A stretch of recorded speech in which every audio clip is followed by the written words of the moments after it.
గురించి వాగ్దానాలు చేయటంలో అందువేసిన చెయ్యి. ఢిల్లీ నుంచి మన రాజధాని వరకు ఉన్న రాజకీయ నాయకుడు పేదల భూముల్ని ఆక్రమించుకునే ఉపకాసులు మన అప్పల్ రాయుడు గారు. అంతేకాదండి, తను కన్ను పడ్డ ఏ కన్ను పిల్లనైనా పిల్ల తల్లినైనా కౌగిలించుకొని కాపార్తించుకుని ఆమాపి చాచి మన అప్పల్ రాయుడు గారు చట్టాన్ని, న్యాయాన్ని, ధర్మాన్ని తన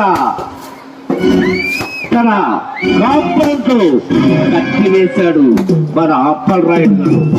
అతడే